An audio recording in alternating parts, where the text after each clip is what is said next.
After our son died, Daniel Miller, changed all the habits my wife, Sarah Thompson, had ever hated. I stopped checking up on her constantly. When she didn't come home at night, I no longer asked where she had been. Even when I got into a car accident myself, and the doctor told me to contact my family, I just answered flatly, I'm an orphan. I don't have any family. But the nurse recognized me anyway. You're Ms. Thompson's husband, aren't you? The CEO? She's just upstairs. Should I go get her for you? It was only then that I remembered this hospital was owned by the Thompson family. I shook my head and quietly said there was no need. Nevertheless, half an hour later, Sarah came down anyway. Her exquisitely shaped eyebrows furrowed just slightly, but it was enough to create a suffocating sense of pressure. You were in a car accident.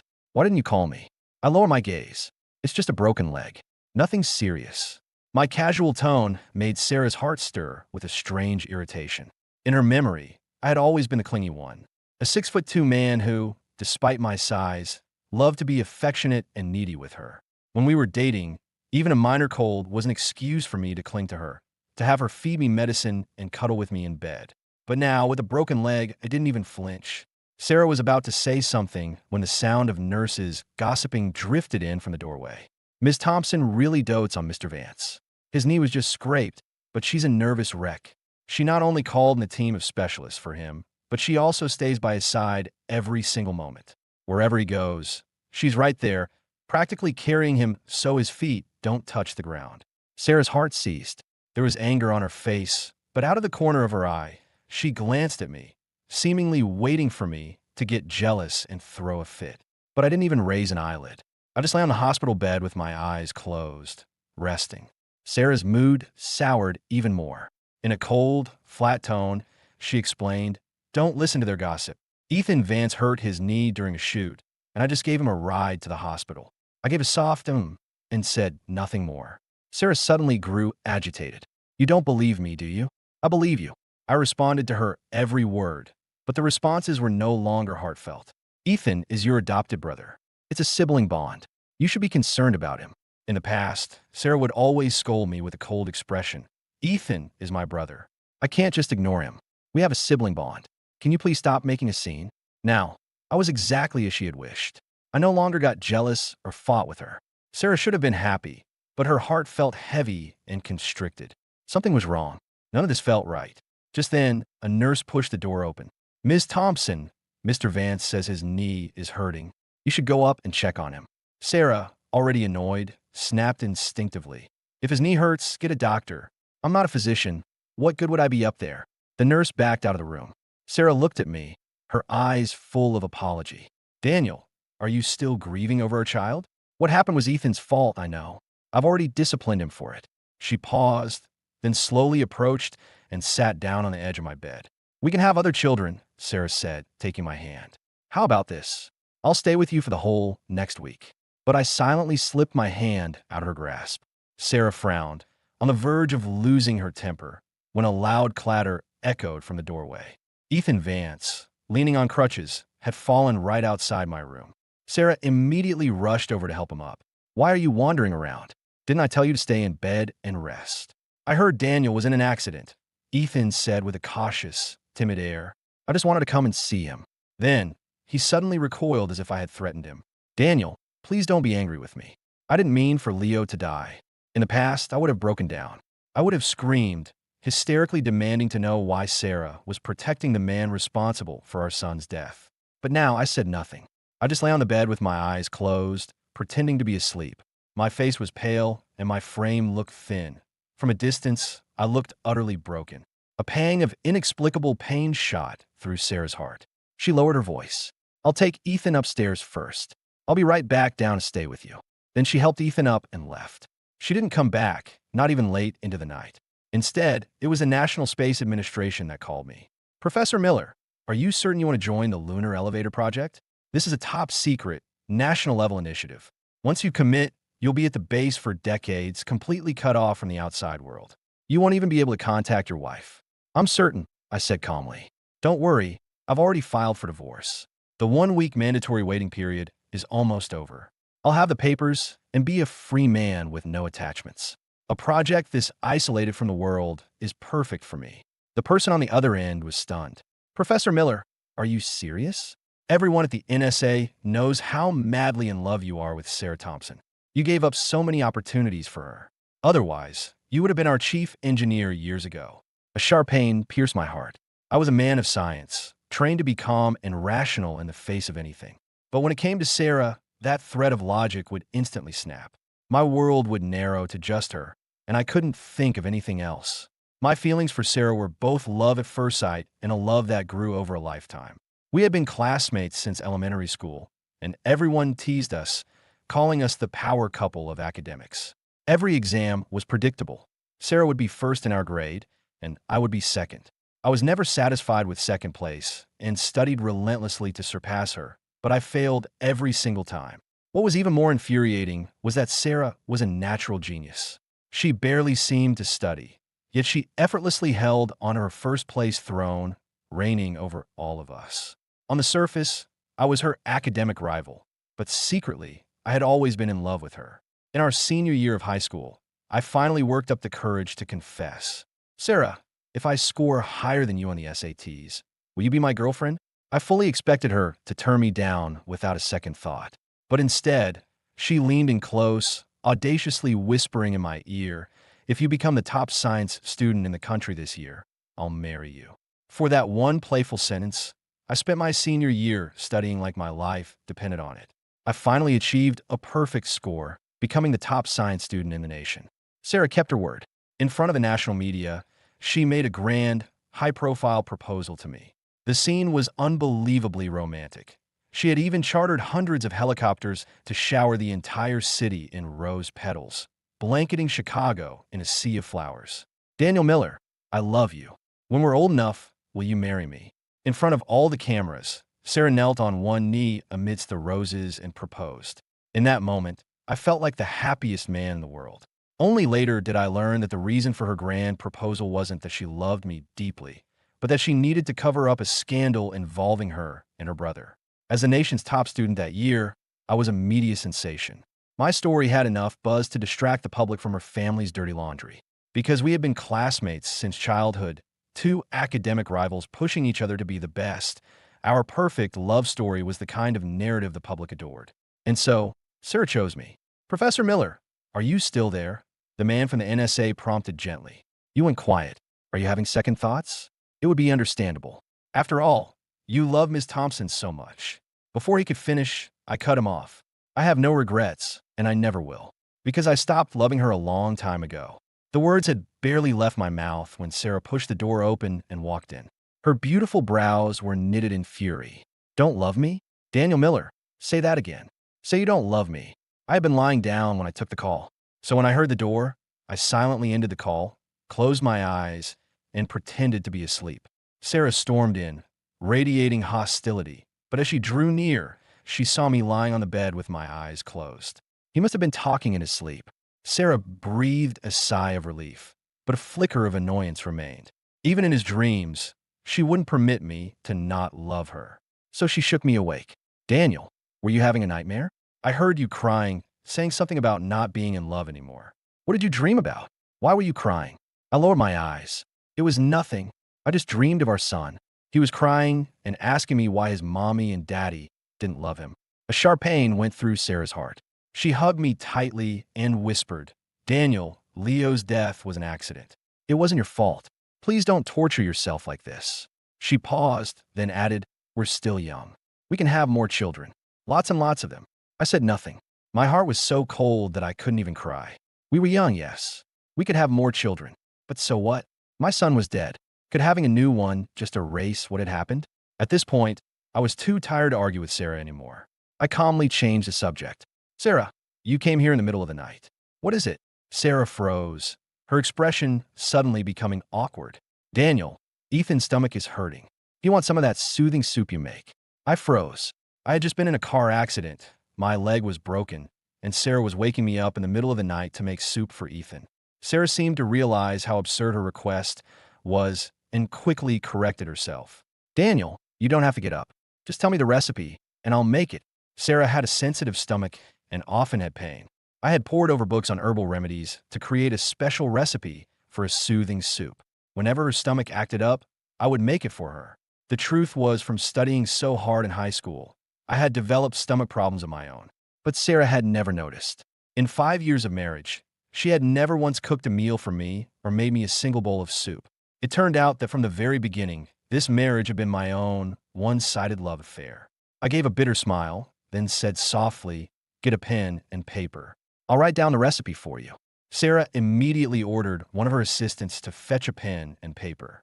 But as I finished writing and handed the recipe to her, her heart gave a sudden, sharp flutter. She had suddenly remembered what I told her the last time she asked for the recipe. "I'll tell you when we get divorced," I had said, "because as long as we're married, I'll always be here to make it for you for the rest of your life." And now, I had given her the recipe so easily. A knot formed in Sarah's chest, but she held firm to the belief that talk of divorce was just a joke. She was convinced I could never bring myself to leave her. "Miss Thompson, Mr. Vance's stomach is really hurting, and he's throwing a tantrum. You should go up and see him," a nurse called from the door. Sarah frowned and said impatiently, "He's always so dramatic. If it hurts, give him a painkiller. Stop rushing me." Despite her words, as soon as she finished complaining, she immediately went upstairs to be with Ethan. She was always like this. Her words were harsh, but her actions always favored Ethan. I was used to it. I said nothing and closed my eyes to sleep.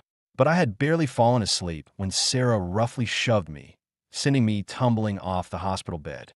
"Daniel, why did Ethan start vomiting blood after he drank the soup I made?" Sarah grabbed my collar, her voice so cold it could have come from the depths of hell. "Did you put poison in that recipe?" I lifted my eyelids and gave her a flat look. "Whether there's poison in the recipe is something you can ask a doctor. They'll tell you. Or is it that you don't care about the truth and just need someone to blame? If that's the case, you don't have to go through all this trouble. Just punish me. I can take it." Ethan had used similar tactics to frame me in the past. He would deliberately fall down the stairs and then claim, with a pained expression, that I had pushed him. He would deliberately splash hot oil on his own hand while I was cooking, only to timidly say that I hadn't meant to do it. The list of such incidents was endless. I used to wonder how a genius like Sarah could be blind to such obvious manipulations. Now I understood. It wasn't that she couldn't see it. It was that she saw Ethan was hurt and needed a scapegoat to bear the brunt of her anger. And that scapegoat could only be me. Now, I couldn't even be bothered to lift an eyelid. I was numb. The pain of being misunderstood by her no longer touched me. A knot formed in Sarah's chest. She frowned. "What do you mean? Take it out on you?" "Daniel, if you're feeling wronged, you can tell me. Don't be so cold. I'm your wife, not your enemy." But I just closed my eyes. "I have nothing left to say to you." Sarah's heart skipped a beat. "What do you mean? What do you mean you have nothing left to say to me?" But I remained silent. With my eyes shut tight, I stopped listening, stopped seeing, and completely shut her out of my world. Sarah's agitation grew. For some reason, she had the sinking feeling that I was slipping through her fingers for good. It made her desperate to say or do something, anything to hold on to me. After a moment of silence, Sarah spoke. "Tomorrow is the 7th day since Leo's passing. I'll go with you to the wake." My body visibly tensed, but I still didn't open my eyes. Just then, a nurse's voice came from the doorway. "Ms. Thompson, we've finished pumping Mr. Vance's stomach. He's out of danger, but he's very frightened and keeps calling for you." "I know," Sarah said coldly. She turned and gave me a long, deep look. "Daniel, you get some rest. Tomorrow, we'll go home together and say our final goodbye to Leo." The night was exceptionally long. I spent nearly the entire night staring at the ceiling, wide awake. After the wake, it would be time for the burial. My son, whom I had cherished his entire life, was about to be cremated, his ashes sealed in an urn and buried in the cold, dark ground. The next day, Sarah arrived right on time. We drove back to the Thompson estate together. A somber cloud hung over the estate.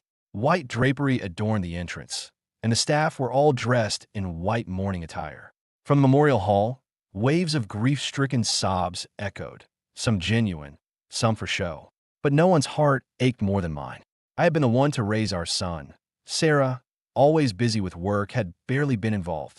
Leaning on my crutch, I walked unsteadily, step by step, toward the hall. I just wanted one last look at my son. But the moment I set foot inside, my mother-in-law, Mrs. Thompson, charged at me like a madwoman. "You monster! How dare you show your face here?" She slapped me twice across the face, then grabbed my collar and began to beat me furiously, cursing with every blow. "This is all your fault. You killed my grandson. You knew Leo couldn't swim, yet you deliberately took him surfing. You animal, you wanted my grandson dead. I froze. The person who took Leo surfing was Ethan. Why was her mother blaming me? My gut told me Sarah had something to do with this. I turned my head to look at her. As I expected, Sarah looked away, unable to meet my gaze. At the same time, others in the hall rushed forward, joining Mrs. Thompson in beating and cursing me. Kill the monster. Even a tiger doesn't eat its own young. But he killed his own son. Get out of here. A monster like you has no right to be at Leo's funeral. This was supposed to be the most painful day of my life. My son was dead. As his father, no one could possibly feel more pain. I had dragged myself here on a broken leg to say goodbye, and the Thompson family was throwing me out. They beat me with sticks, threw rocks at me, tormenting a grieving father with the utmost cruelty. My forehead was split open by a rock. Someone snatched my crutch and used it as a club to beat me. I fell to the ground, my body and face covered in blood. Stop, Sarah yelled, rushing over to shield me. Are you all insane? Leo's death was an accident. It has nothing to do with Daniel. If anyone dares to touch him again, I will make them pay. She glared at the crowd, a look that held real power. She was the head of the Thompson family, and no one dared to cross her. The crowd quickly scattered. Sarah's expression softened slightly. She helped me upstairs, took out a first aid kit, and began to treat my wound herself. But there was no gratitude in my eyes. I looked at her coldly and asked, Sarah, the person who took Leo surfing was Ethan. So why did your mother just claim that I was the one who killed him? Sarah's hand, holding a piece of gauze, froze mid-air. She answered a bit unnaturally. Daniel, you know Ethan's position in this family is awkward. He's the imposter son. The family already dislikes him. If they knew he was indirectly responsible for Leo's death, he'd be completely ostracized. But you're different. You're my husband. With me to protect you, no one will dare to disrespect you. So please, just take the blame for him this once. As compensation, I'll transfer half of the Thompson Corporation's shares to you. After she finished, she looked at me, a hint of unease in her eyes. She expected me to get angry, to cause a scene, to demand why she always favored Ethan. But my expression was so calm it made her panic. I didn't argue or make a scene. I just gave her a flat look and said, do whatever you want. I don't care. I had agreed. Sarah should have been pleased. But for some reason, her heart was in turmoil. Daniel, don't get the wrong idea. I only have sisterly feelings for Ethan, Sarah explained, almost to herself. We grew up together. I always thought of him as my real brother. It turned out he was switched at birth. The moment his true identity was revealed, he lost everything. The whole family abandoned him. I can't abandon him too. I understand, I said, my eyes downcast. You don't need to explain it to me. Explanations are only necessary when there is deep love. And now that I no longer loved her, I no longer needed any of her explanations. Even if she were to sleep with Ethan right in front of me, I wouldn't be bothered to say a word. Sarah grew even more agitated. She was about to say something when a maid burst in, frantic. Miss Thompson, it's terrible. Ethan came to pay his respects to young Leo, but he ran into Master Leo Thompson as soon as he walked in, and now they're fighting. Master Leo Thompson was, of course, the true heir of the Thompson family. Before being reunited with his family, Leo had lived a life worse than death. He was beaten, starved, and even molested by the woman who had taken him in. As a result, he hated Ethan with a burning passion. The moment he saw him, he would attack, beating him mercilessly. And Ethan would never fight back. He would just kneel on the ground, playing the victim. So, when a maid announced that Leo and Ethan were fighting, Sarah panicked. She dropped the gauze and said hurriedly, Daniel, finish bandaging yourself. I have to go downstairs and check on them. Otherwise, Leo will tear the house down. With that, she rushed downstairs. I found it laughable. Leo was her actual brother, yet she felt no pity for the years he spent being beaten, abused, and molested. Instead, she saved her sympathy for Ethan's worthless tears. Downstairs, defying her entire family, Sarah shielded Ethan behind her. Leo's heart-wrenching sobs were so loud I could hear them from upstairs. Sarah, I'm your real brother, he cried in despair. Why do you never take my side? Why are you always protecting that piece of trash, Ethan? You're always like this. You're just as cruel to Daniel. Ethan has framed him time and time again, but you act like you're blind. That's why Daniel has given up on you completely. Haven't you noticed he's been ignoring you? It's because he sees you for who you are, and he has no hope left for you. Leo's words were like a series of sharp slaps across Sarah's face. Sarah was furious. Shut up. My relationship with Daniel is none of your business.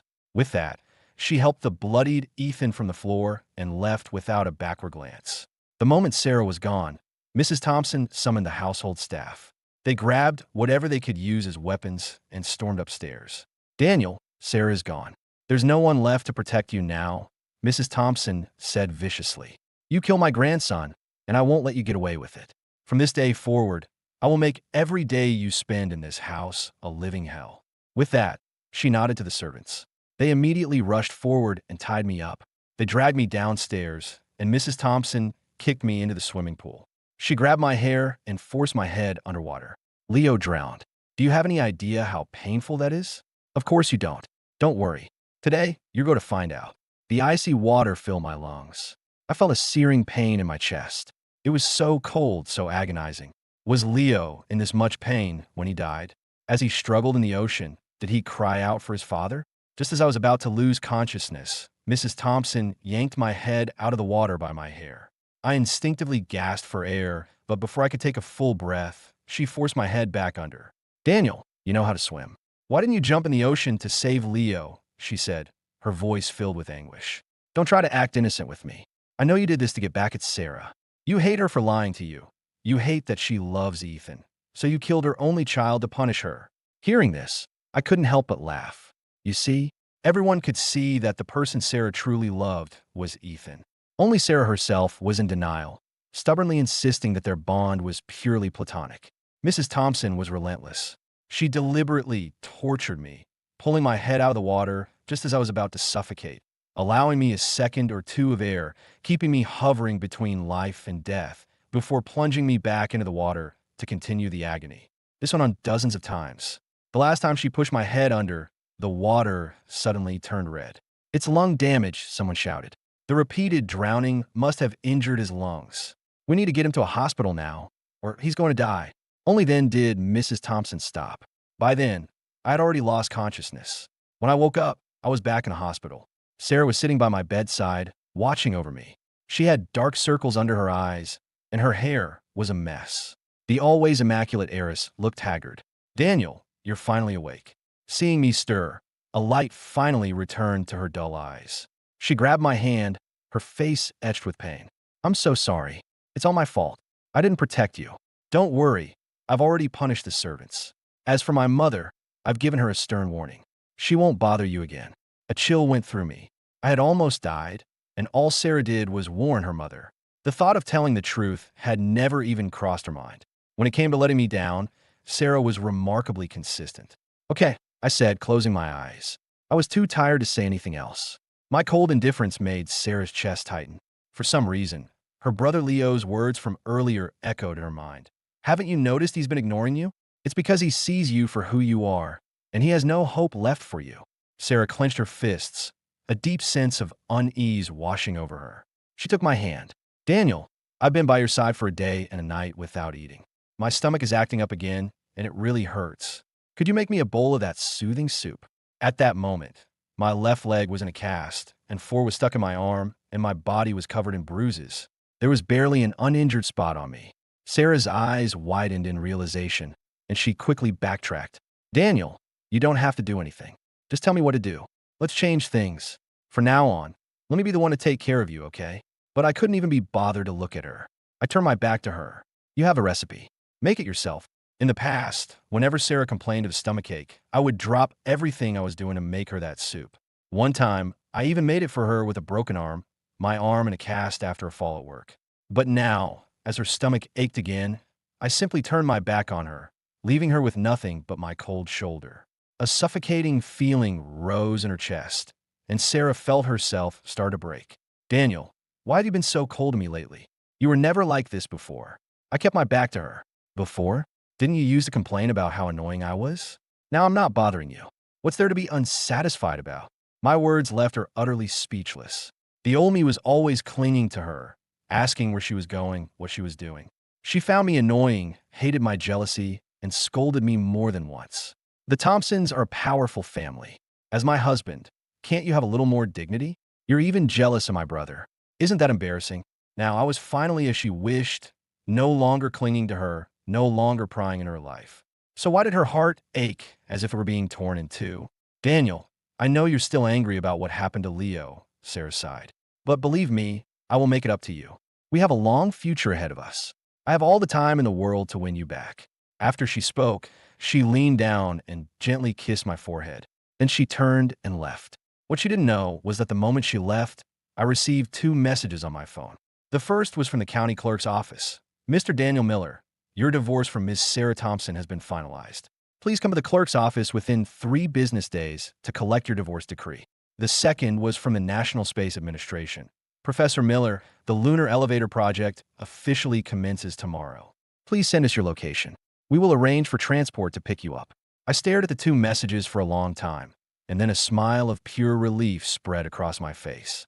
Finally, the day I could leave had arrived. But before I left, there was one last thing I had to do. I swung myself out of bed and, leaning on my crutch, made my way slowly and painfully to Ethan's room. It was late, and surprisingly, Sarah wasn't at his bedside. That was for the best. Her presence would only complicate things. Daniel, what are you doing here? Ethan's usual pitiful demeanor was gone. He shot me a contemptuous look and sneered. Looking for my sister? You're pathetic. You're this injured, and she doesn't even care. I just have a few scratches, and she stays by my side all night, unwilling to leave me for a second. If I hadn't thrown a fit about my stomach and demanded she cook for me, she'd still be here. You've been married to her for years. Has she ever cooked for you? I didn't say anything. I no longer cared about these petty jealousies. I only cared about one thing now. Ethan, I want the truth. The day you took Leo surfing, did he fall off the board by accident, or did you push him? At this, Ethan burst into wild laughter. Daniel, you really want to know the truth? I should warn you, you might not be able to handle it. I can handle it, I said through gritted teeth. The grin on Ethan's face grew wider. Ha ha ha, really? All right then, I'll tell you. Sarah was there that day. A wave hit, and Leo and I both fell into the water. Without a moment's hesitation, Sarah swam straight for me. And your poor son, he was swept away by the current. I felt as if every blood vessel in my body had burst. In that instant, the gloomy hospital became my own personal slaughterhouse. The day my son died, Sarah was there. Ha ha ha. And you know what the funniest part is? Ethan continued, his laughter echoing in the quiet hall. The funniest part is that Sarah knows I can swim, but she still came for me first. In her heart, the two of you combined don't even come close to matching as much as I do. Tears blur my vision. I swore to myself that this would be the absolute last time I ever shed a tear for Sarah Thompson. I wiped the tears from my eyes, and leaning on my crutch, I limped out of the hospital. I moved slowly, but my steps were firm and resolute. Sarah, there is no tomorrow for us. There is no long future. All we have left is to never see each other again, in this life or the next. I took a cab to the county clerk's office. I waited outside all night, and when it opened at dawn, I finally got my divorce decree. I tucked my copy away and asked the clerk to mail Sarah's copy to the Thompson estate. After that was done, I waited outside the clerk's office for the military jeep that the NSA had sent for me. I got in without hesitation. Then I took out my phone and posted the recording of my conversation with Ethan from the night before online. That's right. When I went to confront Ethan, I had secretly started a recording on my phone. Leo's death was ruled an accident. The law couldn't touch Ethan or Sarah. If that was the case, then I would let the court of public opinion deliver their sentence. It was the last thing I could do for my son. After all that was done, I threw my phone away. The Jeep drove me toward a future among the stars. I was finally free. Early that morning, as I was being driven away in a military Jeep, Sarah was busy in her kitchen. Maria, are you sure Daniel likes scrambled eggs and tomatoes? Sarah asked, cracking eggs into a pan. This dish is so plain. It feels cheap, even for hospital food. Does he like anything else? Something more complicated to show how much effort I'm putting in. Mr. Miller has simple tastes. He doesn't care much for meat. He prefers vegetables. Maria, the housekeeper, said with a smile. But he does love fish and shrimp. You could make him some shrimp and eggs and a fish chowder. Since his leg is broken, both are good for healing bones. Sarah thought it was an excellent idea and immediately had the staff prepare the ingredients. She spent 2 full hours in the kitchen, finally preparing a meal of 3 dishes and a soup. Sarah carefully packed the meal into a thermal container and headed for the hospital. On reflection, she realized this was the first time she had ever personally cooked for me while I was sick. Daniel will be so touched when he sees this. Won't he? At the thought, the corners of her lips turned up in a smile. She couldn't help but imagine the look on my face, smiling and blushing, when I saw the meal she had made for me. However, when Sarah, container in hand, pushed open the door to my hospital room, she froze. The room was empty. I was nowhere to be seen. Sarah's heart, which had only just begun to quiet, was instantly thrown back into turmoil. Where could Daniel have gone? His leg was in a cast. How far can a man on crutches get? Maybe he just went to the restroom. Or perhaps he was feeling down and had a nurse wheel him downstairs for some air. With these thoughts, Sarah pressed the call button to ask a nurse where I was. A nurse arrived promptly. "Ms. Thompson, how can I help you?" Sarah frowned, her tone sharp with displeasure. "Where's my husband? What did you take him so early in the morning?" "We didn't take Mr. Miller anywhere," the nurse said, looking confused. "Isn't he in his room?" Sarah's temper flared. She grabbed a water cup from the bedside table and hurled it at the nurse. "Are you blind? Does it look like anyone is in this bed?" The young nurse flinched, terrified. "Ms. Thompson, please calm down." Perhaps another nurse took him out for some air. "I'll go check right now." With that, she clutched the chart to her chest and scurried away. But Sarah already knew something was terribly wrong. A wave of panic washed over her, and a desperate need to find me consumed her. Fortunately, the hospital rooms were equipped with security cameras. Sarah immediately gave an order. "Someone, give me the security footage from this room. I want it reviewed frame by frame. I want to know where Daniel is within the hour." At her command, her security team sprang into action. They quickly pulled the footage from every camera in the hospital and began to piece together my movements from the previous night. It didn't take them long to find what they were looking for. "Ms. Thompson, according to the footage, at around 11:30 last night, Mr. Miller went to the next room on his crutches to see Ethan Vance," her head of security reported respectfully. After the meeting, Mr. Miller seemed extremely distraught. He then left the hospital on his own, limping on his crutches. Hearing this, Sarah's expression turned terrifyingly dark. Ethan. It was always Ethan. How much more trouble could that man possibly cause? Ethan had already caused the death of her only son, a line that should never have been crossed. Though she never said aloud, Sarah blamed him. If he hadn't insisted on taking Leo surfing, her son would still be alive. If Ethan had just kept his head down and behaved, she might have continued to indulge him for old time's sake. But not only had he failed to show any remorse, he had escalated his behavior and driven Daniel away. Sarah had reached her limit. "Drag Ethan in here," she commanded, her voice seething with rage. She had said drag, not bring. Her men obeyed, rushing into the next room and dragging Ethan out. Ethan recognized Sarah's men, so he didn't struggle, allowing them to roughly pull him from his bed. He looked like a lamb to the slaughter. But the moment he saw Sarah, he collapsed weakly to the floor, his eyes welling with tears. "Sister, what's wrong? Why are you looking at me like that? Did I do something to make you angry again?" In the past, this look of hurt and forbearance from Ethan would have instantly melted her anger into pity. She would feel sorry for his precarious position in the family, for his lack of support, for the way he had to bottle up his feelings. This pity had always blinded her, leading her to indulge his every whim. But now, she could no longer afford to protect him. His act had too many holes. She could no longer pretend not to see them. "Ethan, did you see Daniel last night?" Sarah's voice was ice. "Tell me the truth. What did you say to him?" Hearing this, Ethan first looked stunned, then his eyes immediately reddened. "Sister, it's all my fault," Ethan said, his voice trembling. "I caused Leo's death. Daniel resents me for it. Last night, he came to me. He said I had to pay for what I did. I'm willing to pay with my life, but I don't want to die alone in this hospital room. So I begged him. I begged him to give me one more day to see my parents, to see my brother Leo, and to see you one last time." As he said the last words, he looked up at Sarah, his eyes full of deep affection. He was sure this loving gaze would move her. But instead, Sarah grabbed an ashtray from a nearby table and hurled it at him. "Ethan, are you still trying to play me? Do you really think I don't know what you said to Daniel last night?" The hospital security cameras had audio recording. In fact, before she had even ordered her men to drag him in, she had already reviewed the footage and heard every one of his outrageous lies from the night before. "Ethan, I'm giving you one last chance," Sarah said, her voice tight with suppressed rage. "Tell me honestly, what exactly did you say to Daniel last night?" Ethan's eyes filled with tears, but before he could speak, Sarah cut him off with a cold warning. "Think very carefully before you answer. If you lie to me again, I will make you regret it." Ethan's expression grew even more pitiful. Sister, how could I ever lie to you? You're the only one who has ever protected me, who has ever cared for me. Before he could finish, Sarah kicked over the table in front of her. Ethan, you have a nerve to say that to me now? After everything. The table flew through the air and crashed into him. He didn't have time to dodge and took the full force of the impact. He cried out in pain. Sister, I'm not lying. I swear I'm not lying.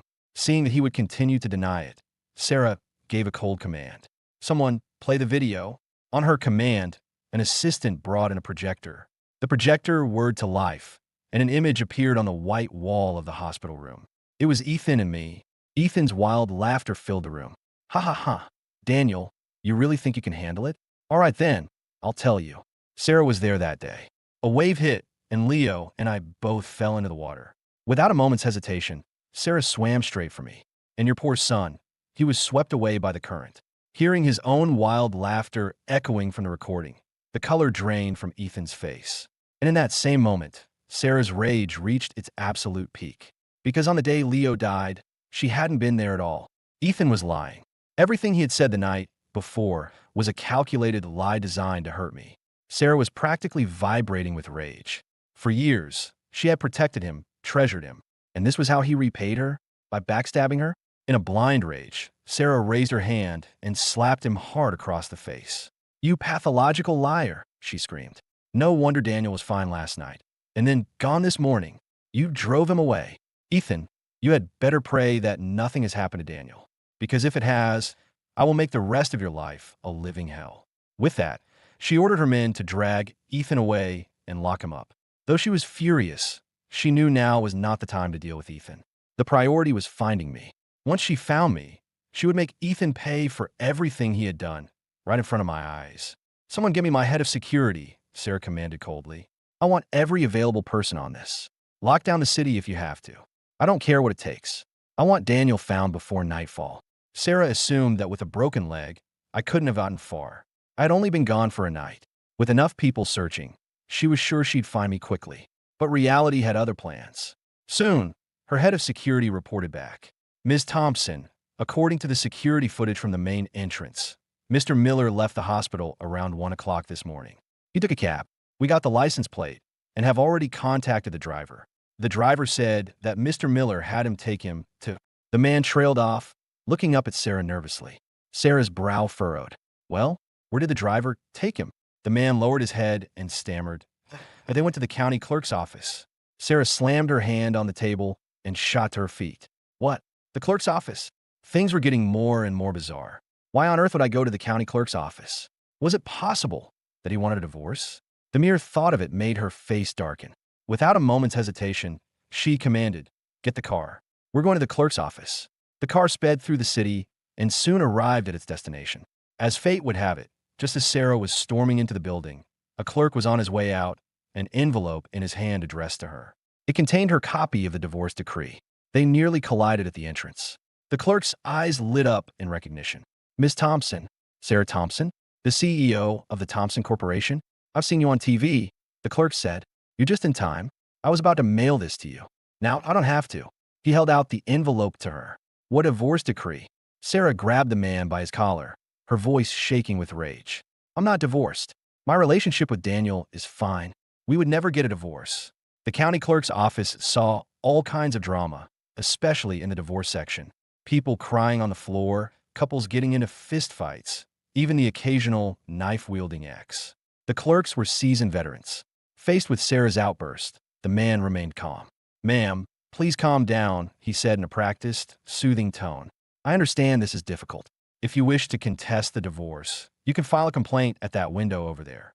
As he spoke, he subtly signaled to a nearby security guard, who began to approach Sarah cautiously, stunned baton in hand. But Sarah had come with her own security. Seeing the guard approach, her men moved to intercept him. The tension in the room skyrocketed. A brawl seemed imminent. But then, Sarah ripped open the envelope and pulled out the document inside. Her divorce decree. She froze. How could this be? It was real. A real divorce decree. At the time, Ethan had been sick, and her mind was preoccupied. She hadn't read it carefully.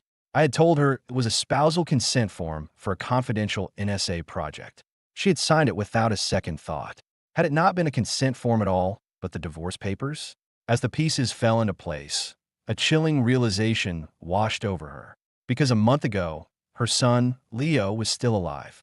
Did that mean that even before our son's death, I had already wanted to divorce her? Did you process this? Sarah turned to the clerk, her earlier rage replaced by a terrifying calm. The clerk nodded, a simple gesture that caused a cold sweat to break out on his forehead. Sarah's voice was chilling, almost otherworldly. Then let me ask you, when did Daniel Miller file for divorce? A month ago, the clerk answered truthfully. There's a mandatory waiting period now. Either of you could have come in to withdraw the petition during that time, but neither of you did. Sarah gritted her teeth so hard she thought they would crack. She would have come if only she had known I had filed. How could she have come when she didn't even know? At this point, anger was useless. The priority was still to find me. Only by finding me could she clear up this misunderstanding and convince me to remarry her. So, Sarah immediately called a contact she had in the city government. I need the security footage from the entrance of the clerk's office. Now, pulling the footage was a simple matter for her contact. But when she saw the footage, she froze once again. The footage showed me, this morning, getting into a military-grade Jeep. How is Daniel involved with the military? Sarah's brow furrowed. What has he been hiding from me? Anything involving the military was bound to be complicated.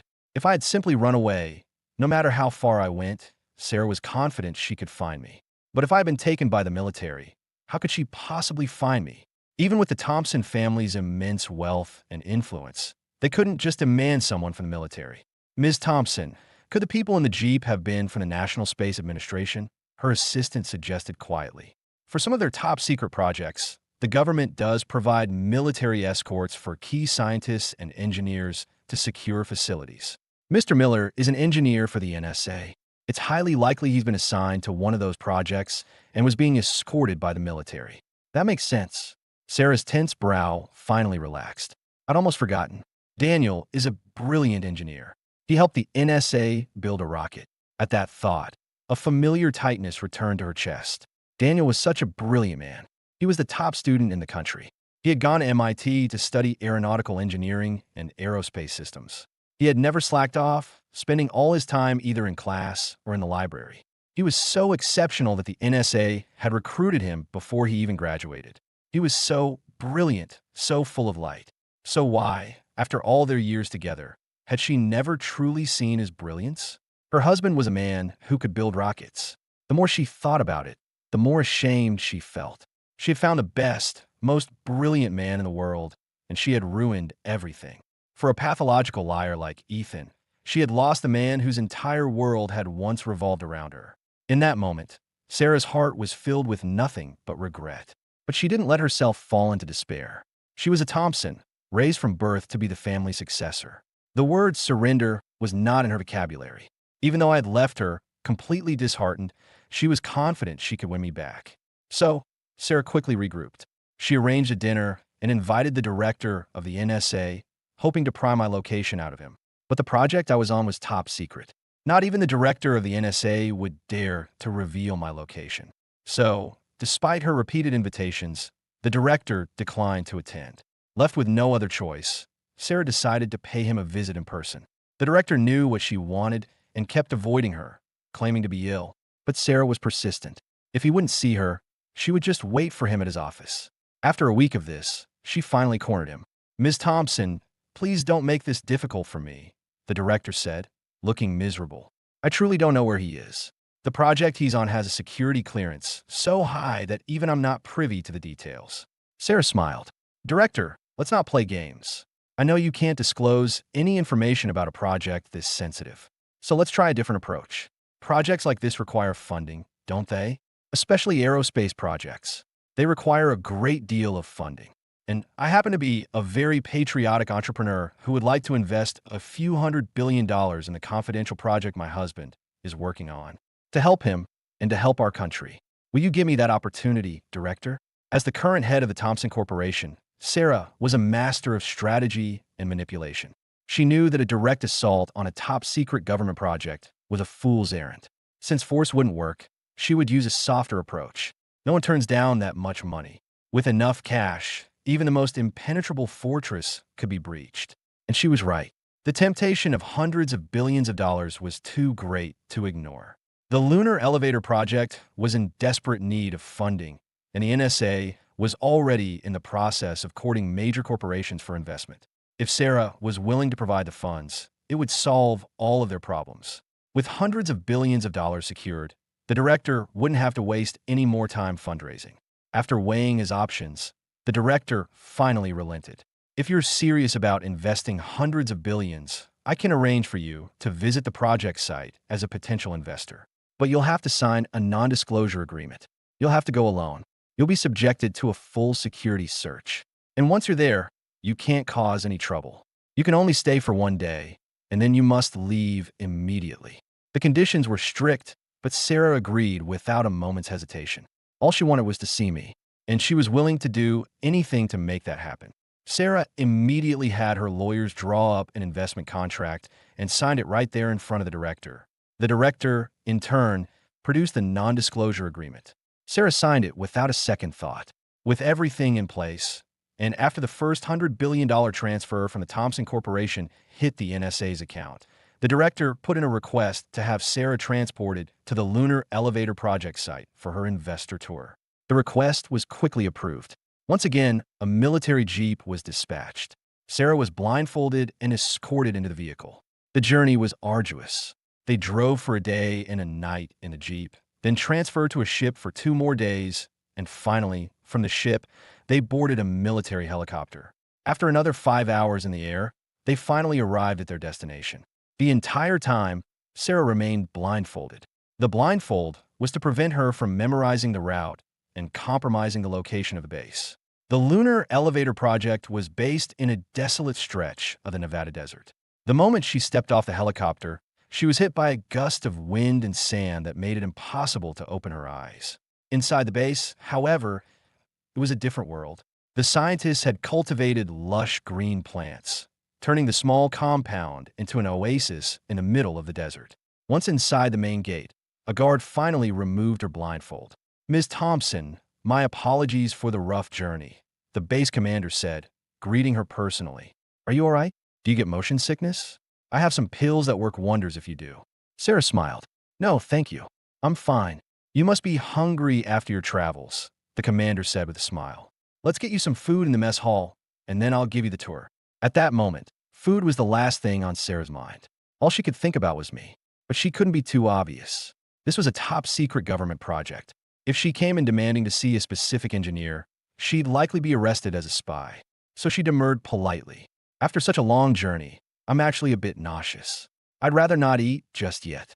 Perhaps we could start with a tour of the engineering department and eat afterward." The commander didn't seem to suspect anything. "Of course," he said with a smile. "We'll start the tour right away." And so, the group headed toward the engineering department, making pleasant conversation. At that very moment, I was in the engineering department, sitting at a computer with several other engineers, completely absorbed in drafting blueprints. These were the initial designs for the lunar elevator. Our department was responsible for the blueprints and 3D models, which would then be used by the expert teams to tackle the technical challenges and, piece by piece, turn our designs into reality. The project has only just begun, so the base is still mostly undeveloped, the commander explained to Sarah with a smile. But the engineering department should have the initial schematics for the elevator drawn up. "We can go take a look." "That just shows Ms. Thompson has a good eye," someone in the group chimed in. Heading straight for the engineering department. She clearly knows her stuff. In reality, Sarah didn't understand any of it. She was a genius, but her expertise wasn't in aeronautics. She didn't care about the technical details. She just wanted to see me. As they spoke, the group arrived at the engineering department. The commander led Sarah forward, saying with a laugh, "I'll be honest, I don't understand much of what goes on in here myself. It's not my field, but we have a brilliant young engineer who is an expert. I'll have him give you the rundown." With that, the commander raised his voice. "Miller, over here. I need you to brief our investor." "Yes, Commander. I'm on my way." The familiar voice made Sarah's heart leap into her throat. The next second, she saw me turn and walk toward her. But I had only taken a single step before my body froze solid. My heart hammered in my chest, the blood drained from my face, and the world seemed to tilt on its axis. Because I saw her. "Sarah, Daniel, what are you doing here?" Sarah feigned surprise. approaching slowly. Her beautiful face was arranged in a polite, proper smile. Do you have any idea how worried I've been since you disappeared? The moment she saw me, her eyes had been filled with a raw, possessive desire. She had wanted to rush forward, to hold me, to absorb me into her very being. But she had suppressed that mad desire. This was a military base. She couldn't be reckless. She had to play her cards carefully to get me back under her control. So, in the blink of an eye, she had masked her intentions. She smiled and stepped forward, taking my hand in a grip that was deceptively casual but intensely possessive. Daniel, I've missed you so much. Oh, you two know each other? The commander asked, surprised. Miller, you never mentioned you knew a prominent entrepreneur like Ms. Thompson. I gave a dry laugh, but before I could answer, Sarah cut in. We don't just know each other, Commander. We're married. We've been married for 5 years. I imagine Daniel didn't mention me to avoid any appearance of impropriety. Now, it wasn't just the commander who was shocked. The entire engineering department was stunned into silence. Professor Miller, I had no idea you were married to such an incredible woman. I've heard of the Thompson Corporation even when I was overseas. And here I was thinking Professor Miller was just a true man of science. His wife is that wealthy, and he's still out here in the desert suffering with the rest of us. A murmur went through the crowd, everyone envious that I had married so well. But that wasn't the worst of it. The worst part was when the commander, hearing that we were married, laughed and said, "Ah, now I understand why Ms. Thompson was so generous, investing $800 billion in our project. Was this all just an elaborate excuse to come visit your husband, Ms. Thompson? According to the rules, investors are only allowed to stay for 1 day. But since you two are married, why don't you stay for a few days? It will give you a chance to catch up." I hadn't wanted to make our divorce public. It was a private matter. But when I heard the commander's invitation for her to stay, I couldn't hold back any longer. "Commander, that won't be necessary," I said, forcing myself to remain calm, to keep my voice steady. "Miss Thompson and I are divorced. We have no relationship anymore." My words plunged the room into an icy silence. Sarah's face darkened.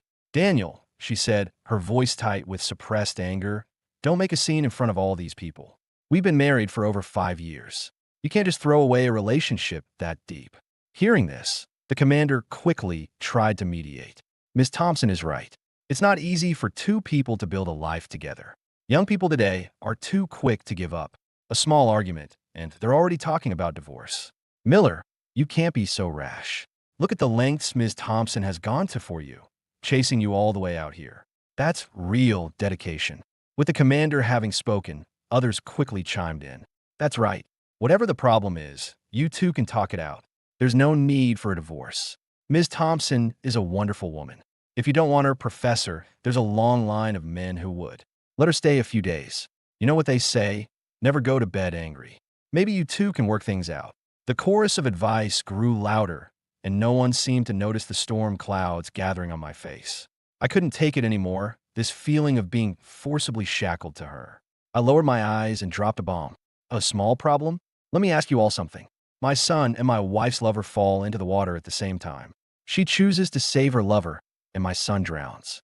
Is that a small problem that can be solved with a little communication? Or is it an irreconcilable difference?" The room fell silent. All eyes, wide with disbelief, turned to Sarah. "Daniel, you've misunderstood," Sarah said quickly. "Whatever Ethan told you, it's not true. He's lying. He made it all up to drive a wedge between us. The day Leo died, I wasn't even there. If I had been, I would have done everything in my power to save him. He was my son, my own flesh and blood. I loved him just as much as you did. How could I possibly stand by and watch him drown?" She spoke with genuine anguish. From the pain in her eyes, I could tell that, in this moment, she was not lying. But my gaze remained cold. "Sarah, stop pretending. If you really loved our son as much as I did, the moment you found out what Ethan had done, you would have wanted to kill him just like I did. You wouldn't have just kept protecting him. You never fought to protect me. You never fought to protect our son. The only person you have ever fought to protect is Ethan." My words were like a series of sharp knives, plunging deep into Sarah's heart. The pain was so intense, she could barely breathe. She wanted to argue, but she couldn't. Everything I said was true. From the day we started dating until now, I had been the one who loved her, who protected her. And what had she done? She had failed to protect our son, and she had failed to protect me. All this time, The only person she had ever truly protected was a manipulative liar. Daniel, I know I've made a lot of mistakes, Sarah said, her voice filled with guilt. But I swear to you, my relationship with Ethan has always been platonic. I have never touched him, never done anything inappropriate with him. I was just blinded by him. I've been protecting him my whole life. It became a habit. Even after we found out he wasn't my brother, I couldn't just stop. He used that against me, and I let him. I made one mistake after another. She paused, her face contorted in an expression of genuine pain. I believed her pain was real, but I felt no sympathy for her. She had brought all of this on herself. She didn't deserve my sympathy. But Daniel, I see him for who he is now. I won't be fooled by him again.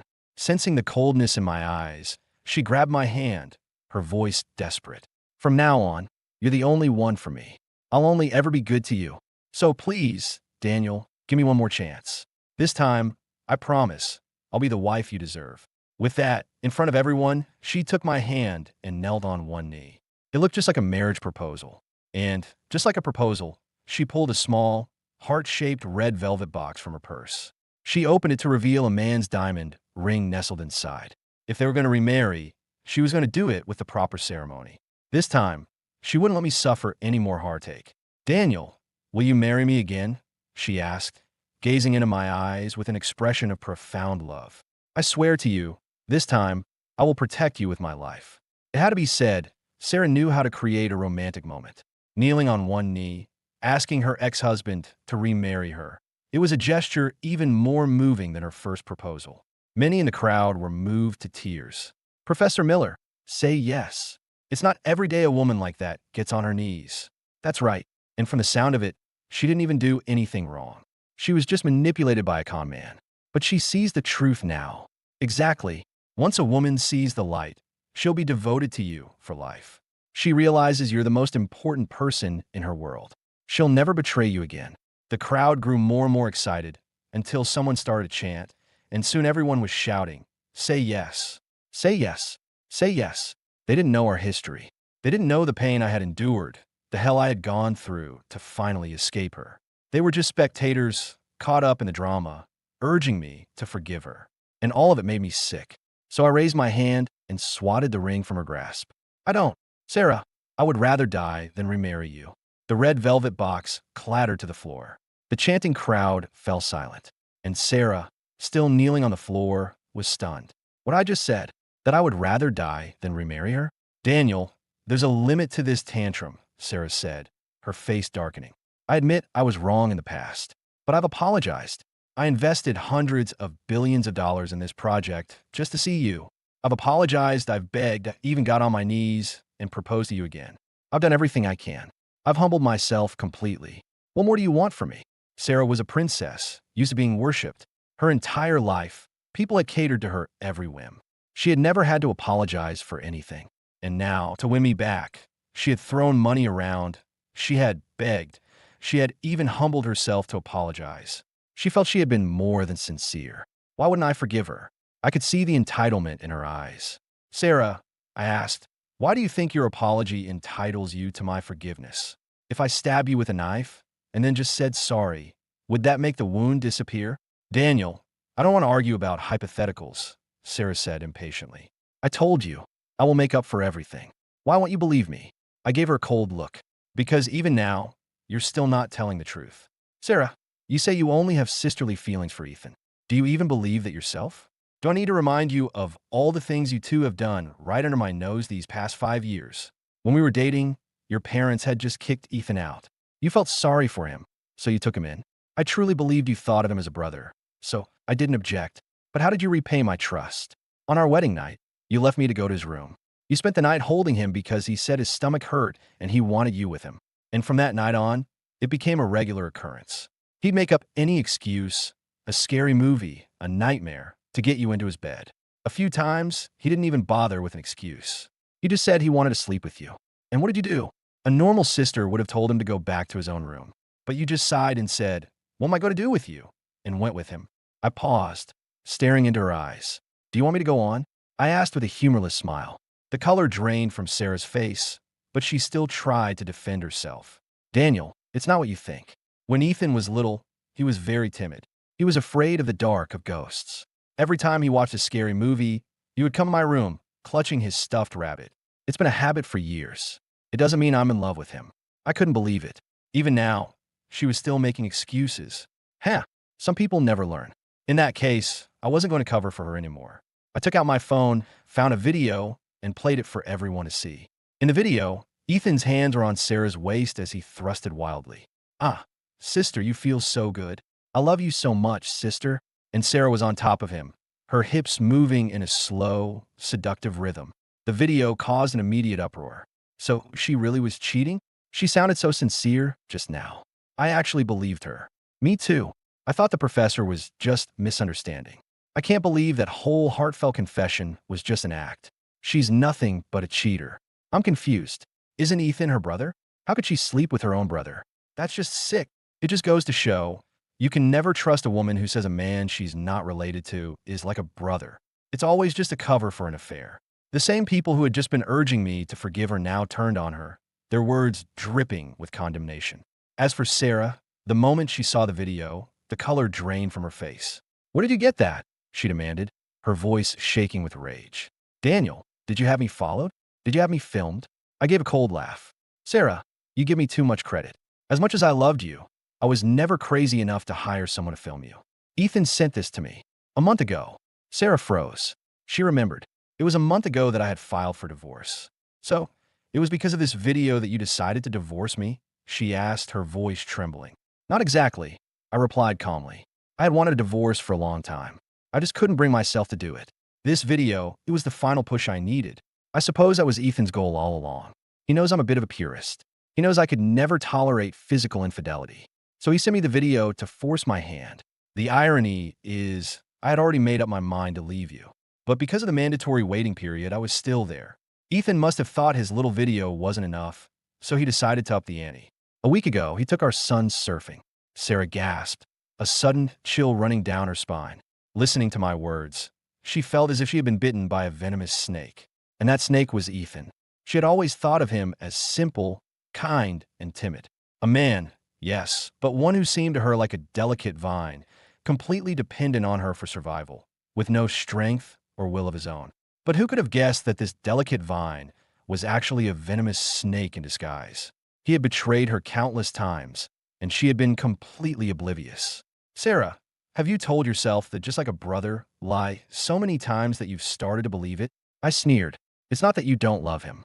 You just can't admit to yourself that you're in love with a man as vile as him. You look down on him. You think he's beneath you. But you're also drawn to him, obsessed with him. And now you come crawling back to me. Not because you've had some great epiphany, but because you've finally realized that he's not the innocent, harmless little rabbit you imagine him to be. He's a pathological liar, a jealous, manipulative madman, and you're disgusted by him. And now that you've seen him for who he truly is, you've suddenly remembered me. Because compared to him, my love for you was pure and unconditional." I looked her straight in the eye, stepping forward to tear away the last shred of decency between us. "Sarah, I'll say it one last time. I would rather die than remarry a selfish, self-absorbed woman like you." In that moment, Sarah felt a pain in her chest so sharp it was as if her heart was being torn in two. I was right. Deep down, she had always looked down on Ethan. She was a prodigy. By the age of 3, she was learning 7 languages. By 10, she was handling small business deals for the Thompson Corporation. She had a photographic memory and a natural aptitude for everything she tried. Ethan, on the other hand, seemed to learn nothing. When they were children, Sarah had secretly despised him. He was so slow. He couldn't count to 10 until he was 3. He couldn't recite poetry or speak any foreign languages. She had often wondered if he was truly her brother. But he was her brother, and he was utterly devoted to her. Over time, she grew accustomed to having her little fool by her side. His world was simple, good food, and his sister. In a world of complex and deceitful people, she began to see her simple, foolish brother as a priceless treasure. But fate has a cruel sense of humor. Just as she had fully accepted her foolish brother, Leo Thompson appeared with a paternity test. Her little fool, the one who knew nothing, was not her brother at all. "Sister, what am I going to do? I'm not your real brother."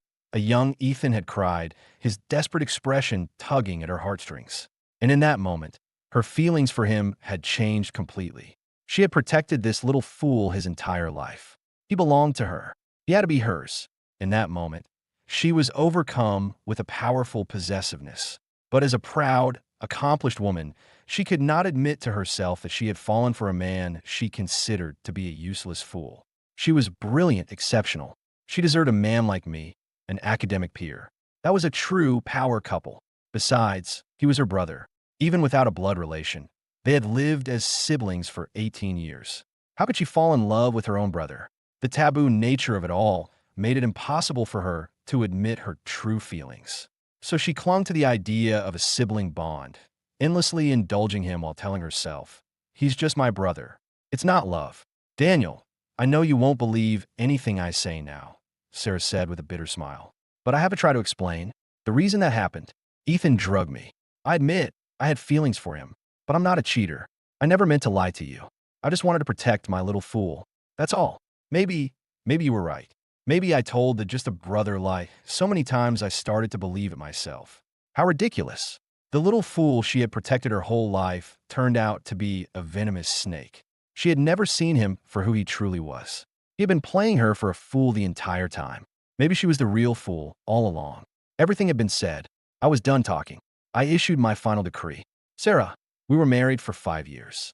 I believe I fulfilled all my duties as a husband. I don't owe you anything, so please leave. I never want to see you again." Sarah knew she no longer had any right to ask for my forgiveness. But she couldn't give up. She had only ever loved two men in her life. The idealized, foolish version of Ethan that existed only in her mind, and me. Her imaginary fool didn't exist. But I was real. How could she possibly let me go? "Daniel, I know you might hate me for this, but I'm desperate," Sarah said, her voice tight. "So if you have to hate me, then hate me. As long as I can keep you by my side, I'm willing to be hated." With that, she pulled out her phone and showed me a picture. The moment I saw it, I froze. It was a picture of Leo's tombstone. Before I could react, Sarah stepped closer, whispering so only I could hear, "Daniel, I'm giving you 3 days. Apply to withdraw from the lunar elevator project. If you don't, I will destroy Leo's grave and make sure he never rests in peace." My vision went red. "Sarah, are you even human? He was your son. If being a monster is what it takes to get you back, then I'll be a monster," she said with a bitter smile. "Daniel, please, just give me one more chance. I'll go crazy without you." After she spoke, she gave me a light kiss, then smiled and released her grip. "Commander, I've seen enough," she said, turning to the base commander. "Please arrange for my departure. And don't worry," she added, "the rest of the funds will be transferred on schedule. It's all for a good cause, after all." And with that, she was escorted off the base. She left with a flourish, leaving me to 3 sleepless nights of torment. I would rather die than go back to the Thompson estate. But Leo's ashes were still there. My son had died so young. I already carried so much guilt. How could I stand by and let her desecrate his final resting place? So, after 3 agonizing days and nights, I submitted my resignation. My superiors, of course, refused. This was a top-secret, national-level project. You couldn't just come and go as you pleased. But Sarah kept throwing money at the problem. She funneled hundreds of billions more into the project, until finally, the commander relented and allowed me to leave. Sarah was ecstatic. She thought that now that she had me back, they could finally start over. But the moment she brought me back to the Thompson estate, her grandfather summoned her to his study. "Sarah, do you have any idea what's been happening?" her grandfather raged. "Ethan's insane ramblings have gone viral. The entire internet is calling you a murderer, saying you killed your own son for your lover." Sarah froze. She had been so focused on finding me that she hadn't paid any attention to the news. She had no idea that the outrageous things Ethan had said in the hospital had gone viral. Before I left in that Jeep, I had posted the recording of my conversation with Ethan online. At first, the recording didn't get much traction. My social media accounts had few followers, and I hadn't paid to promote it. But, as fate would have it, Leo Thompson followed my social media accounts. And Leo hated Ethan with a passion. He wanted nothing more than to see him destroyed. Now that he had leverage, he wasn't about to let it go to waste. He poured a small fortune into promoting the recording across every platform. The recording exploded. Overnight, it had tens of millions of views. If Sarah had noticed it then, she could have easily buried it with her money and influence. But she was too busy looking for me. So the recording continued to spread, reaching hundreds of millions of views, and eventually, it began to affect the Thompson Corporation stock price. Her grandfather was furious. He had searched everywhere for her, but she was nowhere to be found because she was on her way to a top-secret military base in the middle of the desert. Left with no other choice, her grandfather had to intervene personally, using his immense power to scrub the internet of all the negative press. But the rumor that Sarah Thompson murdered her own son for her lover had already spread like wildfire. At this point, not even her grandfather could protect her anymore. "Sarah, I warned you that fool Ethan would be your undoing, but you wouldn't listen," her grandfather said coldly. "And now, the rumors he started have completely destroyed your reputation. No matter what we say, the public will never believe you. To protect the reputation of the Thompson Corporation, I have no choice but to remove you as CEO. From now on, your brother Leo will take over. You will work behind the scenes." Sarah was livid. She had been ready to cut Ethan out of her life, and he had managed to betray her one last time. And this time, his betrayal had cost her everything. Her reputation was in tatters, and she had lost her position as the heir to the Thompson fortune. In a blind rage, she grabbed an iron rod and went down to the cellar where Ethan was being held. She beat him half to death, blinded him, and crippled his hands. Then she had him sold to a grotesque traveling show in some godforsaken corner of the world. After dealing with Ethan, Sarah composed herself and began a frantic campaign to win me back. Original. 他亲自下厨，给顾北萧做一日三餐，可顾北萧一口都不吃，甚至反手掀翻了桌子. She personally cooked 3 meals a day for me, but I wouldn't take a single bite. I even flipped the table over in defiance. She sent me roses every day. To prove her sincerity, she even planted an entire rose garden for me with her own hands. 90,000 roses, each one planted by her. In return, I set it on fire and burned the entire garden to the ground. She sent me antique paintings and art. I threw them in the trash. She sent me designer clothes. I burned them or cut them to shreds, keeping nothing. We tormented each other like this for half a year before Sarah finally broke. "Daniel, what do I have to do? What will it take for you to forgive me?" I was tired too. I decided it was time to put an end to it all, so I pulled out a gun. "You're familiar with Russian roulette, aren't you?" I said. "1 bullet. We each take 3 turns. If we're both still alive at the end, I'll forgive you." Sarah froze. "Daniel, do you really have to be so cruel?" "It's necessary," I said, my voice cold. "Because as long as I'm alive, I can never forgive you. So I'm leaving it up to fate. If we both survive, it means even God wants me to forgive you. And I will." "Fine," Sarah said through gritted teeth. "Then let's leave it to fate." With that, she snatched the gun from the table, pointed it at her own head, and pulled the trigger without a moment's hesitation. The hammer clicked on an empty chamber. The first shot was a blank. It was my turn, but Sarah kept the gun. "Daniel, how could I let you risk your life? I'm the one who was wrong. I'll take all 3 of my shots in a row. If I'm not hit after 3 pulls, you'll take me back, okay?" "Fine," I said coldly. So, without hesitation, Sarah pulled the trigger a second time. As she did, she cried out, "Daniel, I love you." A shot rang out. The bullet fired, and blood splattered across the floor. Sarah's eyes went wide with disbelief as she collapsed to the ground. And I was finally free. I went to the cemetery and retrieved my son's ashes. I found a beautiful, peaceful place in the mountains and